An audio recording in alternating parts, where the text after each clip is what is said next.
Hi, this is Sam Droege with the Bee Inventory Monitoring Lab. Today we want to show and demonstrate how to preserve specimens in hand sanitizer in ways that allow people to handle them, to put them under the microscope, and to keep them around for displays. So we want to show you where we're going. Here's four examples, I guess.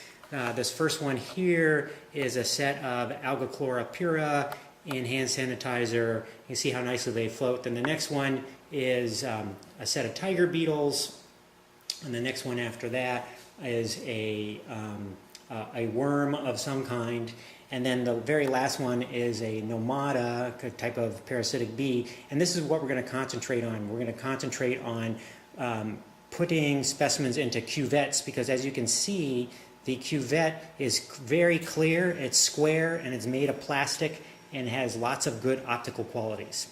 Okay, so what do we need?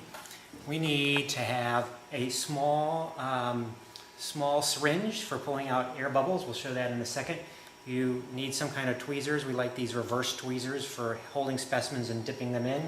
You need a batch of specimens. Here are dried specimens, and we'll show how to get dried specimens into hand sanitizer. You can also use specimens, and it's probably a little bit better, that have been in alcohol, but what you can't do is you can't use fresh material. It either has to be dried or it has to be in alcohol, or the gel in the hand sanitizer is just simply going to dissolve and you'll just have alcohol in there. And you can use any kind of hand sanitizer. These are just hand sanitizers over here that come from the store. They all appear to have the same basic formulation. If you can get one without bubbles, that's better. Okay, so the first thing we're going to do is we're going to take some hand sanitizer, and usually we just take the entire top off of the jar, and we're going to dump hand sanitizer into some dried specimens. And we're going to let them soak overnight. Better would actually be to let them soak for several days, because what needs to happen is the hand sanitizer has to soak into the specimen and replace the air that's inside the specimen. Because as you can see from some of our specimens and some of our examples, little tiny bubbles of air will come out of the specimen and it just won't look good. It doesn't do anything, but a nice presentation is a specimen in hand sanitizer that looks like it's floating with no bubbles in it. Okay, so we have a little cuvette here. It's empty. We're going to take our ketchup bottle with hand sanitizer in it, and we are going to pour, and I realize I should have my reading glasses on, but I don't, some hand sanitizer in there about halfway up. Then we're going to get a specimen out of here, out of our pre-soaked specimens. Let's get a little Alga chlora, and we're going to drop it in there. And we're not going to worry about positioning it right now. I'm just going to fill up the tank the rest of the way here with hand sanitizer. And we're going to put a cap on it. No cap, everything will evaporate out. And we're just going to let that continue to soak, because bubbles, as you can see all the bubbles in there, bubbles will continue to come out of the specimen for a while. So we're just going to let it sit for a week. And then once we have that done, we're going to come back like this specimen here, and we're going to remove bubbles from there. We're going to use the syringe. This one has a very narrow tip, so it's super handy. And what you do is you depress the bulb of the syringe beforehand, otherwise you're going to add bubbles in, and you move up to the bubble and you suck it out like that. I'm not doing it very well because I can't really see what I'm doing because of the camera, but oops, and then I just added bubbles, so that was a negative. But you get the basic point. You're moving bubbles by inhaling them into the syringe. That's it.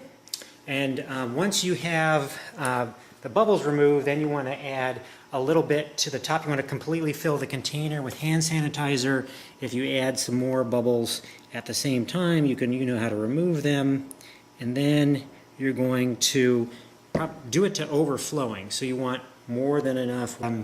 So you add the cap onto the top, get rid of the excess hand sanitizer, and then we have done massive testing, and we have found that super glue rather than crazy glue does a better job and a neater job of sealing the edges. So at this point you can seal the edges around the cuvette, and the specimen will stay there indefinitely.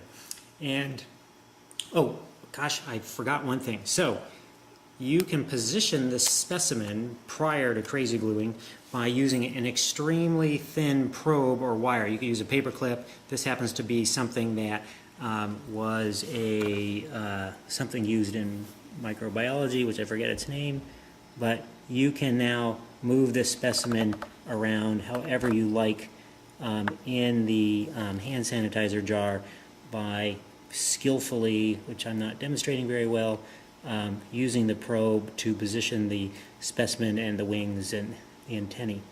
So you get the point. Then after that, after you have it positioned, then you can crazy glue the top, or actually no, sorry, super glue the top on.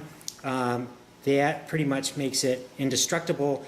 If you have a particularly heavy specimen, like if you're using some kind of a worm or a heavier bodied insect, if you strike the bottom of the cuvette or something very hard, the specimen will drop. So since you've super glued it, you will have to reverse that process. Otherwise it will just, very light specimens will float indefinitely, and you can treat them very roughly and pass them out to kids, and they're pretty much indestructible. The key is not to use any fresh material, otherwise the gel disappears and, you know, what's the point? Okay, that's it. Hope you enjoy it. Bye-bye.